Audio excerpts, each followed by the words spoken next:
Hello. I still can't hear you.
Ah.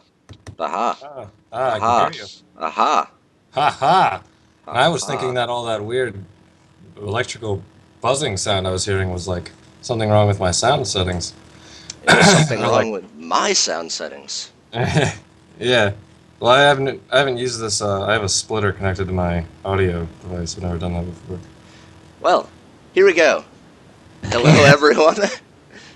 I am Noctum, and this is my co-caster Reno. So, basic quick recap of everything that I've been blathering about. Apparently, I've just been blathering to myself. Excellent. Yeah, I was trying to tell you that no sound was coming through. Yeah, Kind alrighty. I'm gonna go take a look at the overlay real quick if you want to give a shout about these opening builds right here. well, it looks like we have some standard passive openings here. We have two expansions from the Zerg player, Lucoda, and an early expo from Lobo here. He's got the wall off almost complete, if not complete. And he's moving out now with a mothership and a zealot, which Lucoda's going to see moving out.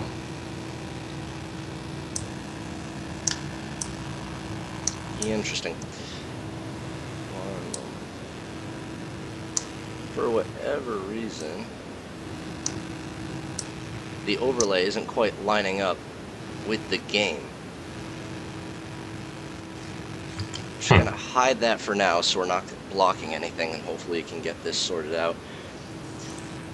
Lobo has just finished Warp Gate. Now, the thing that I find quite interesting right now is this proxy pylon. We're getting the warp in, and Oh yeah, we see 5 zealots. I mean, Lucoda's in some trouble. they're not +1s, but 5 zealots is pretty scary nonetheless. That third is at the very least going to be going down here.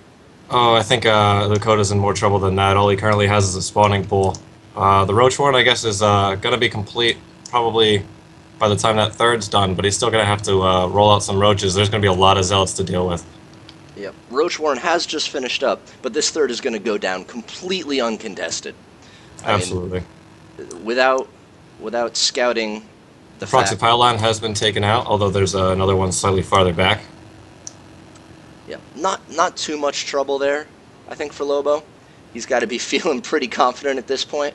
6 roaches are finishing right now, but that is a Oh, beautiful time warp. oh yeah, it is. The second one I'm going to go with is a little questionable. All the roaches are going to be able to kite some zealots. Queen's taking tons of damage, though. These zealots are getting poked down by that spine crawler, just headbutting the crap out of them. I mean, so much DPS in a spine crawler. And there, that attack was actually fended off quite nicely there by Lucoda. He Yep. did lose his third, which will put him behind. But all things considered, he definitely could have lost more. He might not actually be all that behind because there were no drones at that third. So the mineral investment was just the time and the hatchery itself. He probably took that third a little too quickly because it was up for a while there were no drones at it. Yeah. Greed, greed OP. Especially as Oh a yeah. Zerg player. I mean, how many times has that happened to you or me playing when, like, nah, I just want a third. I can totally defend it, guys. Don't worry about it. I got this. Oh, I can always defend a third, always, even if I've already lost. And here we go. We're seeing that 9-minute Overlord is going to be wandering in to the base of Lobo. Lucoda's He's going to gonna find out exactly what's going on here. Which, coincidentally, is an Immortal popping out. And it does look like there is no intention of taking a third here for Lobo, and we're going to see an Immortal Sentry. At this point, all in. Hmm. I mean, we see lose a third, take a fourth. I like wow. this guy's mentality. Yeah, I like how he thinks. manifest destiny. This map belongs to the Zerg now. But really, I mean, the mobile army on this map is just going to be so much stronger. Absolutely. I think that third might be in some trouble again. Oh, there it Yeah. goes. Yeah, these Immortals are going to make quick work of it. That poor base. Oh yeah. Yep, it just finished. Oh, those roaches could blindside the Zealots, though. There are quite a few roaches there. Let's see what these sentries do. Oh, some good force fields going down. Almost caught him. They caught a couple of the roaches out, but weren't able to finish them off. Right. With a full round of 6 more Zealots being warped in, that's going to make things pretty tricky, especially with only roaches in this army. Mm. Before these warp-ins, the active forces were at pretty comparable levels. Now, Lucoda, his army is way smaller than his opponent's in terms of value. He's got more supply, but a lot of that's going to be drones here. Absolutely. Almost a factor of 3. No, my apologies. A factor of 3 in gas, but Not quite two in minerals. Yeah. Yeah. These roaches are just trying to run away. Maybe cut the Zealots. He's going to lose his fourth. Yeah, the roaches aren't having a great time right now. Beautiful force fields, completely splits the army. That is exactly what Lobo wanted here. Zealots are able to soak up all the damage. Meanwhile, the Mortals are in the back. Only half the army has to deal with these roaches here, while the other half gets to take out the now third. This is definitely gone in the favor of Lobo here. Absolutely. I think Lucoda was of the opinion that his opponent would drop back after the original attack was fended off. But no, that was not to be. We do see there are Immortals out here, but with that last round of that warp-in was Stalkers, and we see this new warp-in is Stalkers as well. There are nowhere near enough mutas to be able to deal with that. Mm. But the Zerglings are tricky. I maintain, though, that these Stalkers will be able to fight off that Mutaforce, especially with the sentries throwing down the fort. Absolutely. Yep. Wow. First game goes to Lobo, our orange Protoss player, without too much trouble. Greed OP. Greed OP. Yeah. That's really all there is to be said for that. Mm-hmm. I mean, Lucoda didn't actually throw down that Roach Warren until I believe he saw forces leaving the Protoss base, which was way too late to be able to really respond in time. He defended his second perfectly fine, but that third was totally lost. Yeah, I think a lot of people say that Zerg is a reactive race, and I would beg to differ. I think with proper scouting, because the mobility and cheapness of the Zerg units, Zerg can be a very proactive race where you're always forcing your opponent to be making the decisions. And and, Correct. and that's really how I like to see these games played. Alrighty. We're just going to be setting up the next game. It will be on Polar Night LE. And as this is the semifinals, it is a best of 3.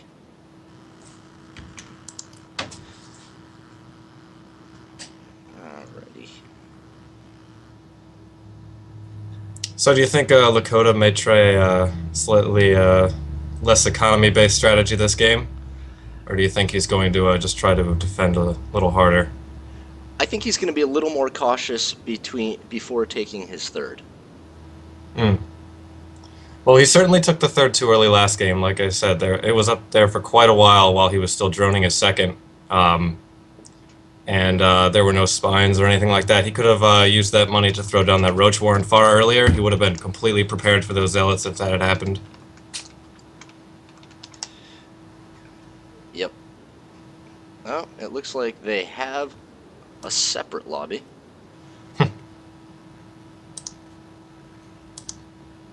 And never mind, they abandoned that lobby.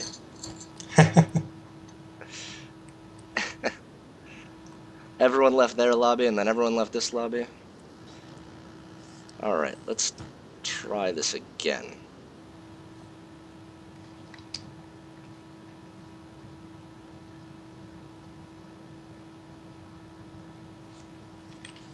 And...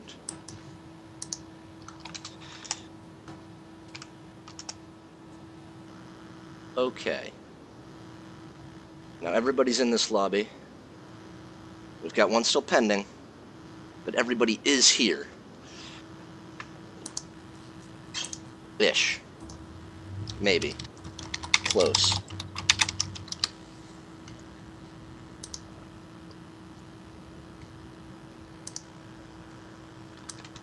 Alrighty. What do you think that Lobo's going to be doing? It's hard to say. He was going for some very standard play before, with the exception of the fact that he took that fourth there. That was a little strange. Lobo, our Protoss player. After going that early aggression, do you think he's going to try something like that again, or do you think he just wanted to give himself the one up in the series, and now he's going to sit back and play a more macro game now that he's got the momentum? We'll see. I kind of would like to see a little bit more macro play from the Protoss player, but I mean, a two-base all-in is extremely powerful. Right. All He may right. just be aiming to end the series. Yeah, I mean, two base all-ins, they definitely have their place. But they have to be executed quite well, and it also relies a little bit on a lack of scouting. I mean, I know Scarlet and Naniwa were talking about this matchup a lot at the Bitcoin tournament recently. But here we are. We can jump into this game 2 of a best of 3 in the semifinals of this EGL StarCraft tournament. Hopefully you guys got to see all the information on the overlay between games. And we have spawning in the bottom half of the map. This time it is our green Zerg, Lucoda. He is down 1 game, but do not count him out. I always like to see what a macro Zerg is capable of. And his opponent on the top half of the map, the orange Protoss, the winner of the previous game, Lobo. So, this map is Polar Night. The game is on this map. Blah, blah, blah. I can't talk. Need more coffee. So, initial thoughts on this map, Reno? It's difficult to say. The watchtowers in the center of the map really provide a lot of useful scouting to see, what's moving across. This We have a map, gateway going down from Lobo, so it doesn't look like he's forged fast expanding. this map reminds me of. You remember that very, very first StarCraft 2 map that was absolutely tiny, like 20 pixels across, had like 4 bases on the entire thing, Yeah. but it had that setup with the two main areas of high ground in the middle, like we see here. This just Hmm. seems to be a very expanded version of that map, now that I think about it. Whereas if you had the vision in the middle, the only way you couldn't see were these sneaky little paths around the very outer edges on either side. Long way around, but the safe way around if your opponent has watchtower control. Now that, you know, people aren't only one basing. Hmm. Well, due to the map size, that was pretty much all you could get away with. Right. Now, this I like. We see hatchery first. Hmm. Now, that's just me being greedy macro Zerg, you know, at heart, and I always like to see other people be greedy macro Zerg. Bit of a bold decision, actually, considering that his opponent hit him pretty early last time. But, you know, Protoss has been shifting away from the Forge Fast Expo, and they haven't necessarily been trying to cannon rush Zerg as often recently. So, it's actually going to pay off for Lucoda here, as Lobo is going for his second base already. We will see a Mothership Core coming out. Standard. Par for the course. Probably see a little bit of aggression. Maybe with the Zealot, Stalker. No, Sentry. It appears that Lobo might be going for the exact same strategy as last time. He has begun Warp Gate. Yep. And with that Sentry coming out, that generally means he's going for some sort of two-base all-in. I mean, yes, it could be purely defensive if he just wants to have a wall. Now, Lucoda's going to run those two Lings back after scouting the natural. I don't entirely agree with that decision. If he had run in, he would have seen the Robo. And I think a Robo this early... Well, I'm not entirely sure he would really be able to get in there. He doesn't know anything about the interior of the base. Those two Lings are going to have a lot of trouble even just getting by that Mothership Core. I mean, I don't know. It's probably better off to be able to hold the watchtowers and simply park one outside to watch the forces moving out, which will inevitably be happening. Oh, it looks like he's trying what you were talking about a little too late. Yeah, if he had just run in, he would have seen that incredibly early Robo facility. Putting down a Robo at 5 minutes, though That is extremely early. He's got an observer out now. he hasn't taken the gas at his naturals yet, but he has begun Immortal production. Now, in response to this, we do see a third coming down from Lucoda. Oh boy. Oh boy, indeed. And this observer's making a beeline for it. That third probably will last longer than any of the other thirds that Lucoda's put down, but not too far beyond it. I'm sure he can only hope. I do believe that the Roach Warren has gone down earlier this game, so he should be fit to fend off at least somewhat. He may need some spines at that third to really protect it, but I would say he's in a better spot than last time. There's also no proxy pylon outside of his base.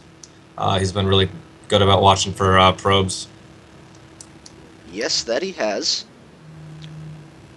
It's looking like we'll probably see an Immortal Sentry all in. With the increased gateways coming down now, we do see the Warp Prism. The other thing that I would actually be happy to see is a Sentry drop inside the main. That has been, ever since it became popular, it has been such a hassle for Zerg players everywhere. Oh, look at that Immortal. It's isolated. It's not with its friends. If those Zerglings can loop around and get the surround on that Immortal, that would be a huge turnaround here for Lucoda. But nope, looks like the main bit of the army is going to be waiting up, and here comes the third. There goes the third. And a queen. Oh, and he lost some additional units there this time. Yep. And we don't need proxy pylons, we have a warp prism. This game is looking very similar to the last. I guess Lobo decided, tried and true, no need to mess with it. Some Banelings morphing from Lucoda. We do have a little bit of mix up in these strategies. They are almost the exact same, but obviously this first push has Immortals and Sentries in it, and this Warp Prism as opposed to the more standard basic play last game. But those force fields right there Yeah, completely took the Banelings out of the fight. Oh, wow. Lasting long enough for 3 or 4 of some them to be great picked force off fields. without making any contact whatsoever. Time Warp goes down, stops any sort of reinforcements. Lobo takes this series in dominating fashion, I have to say. Absolutely.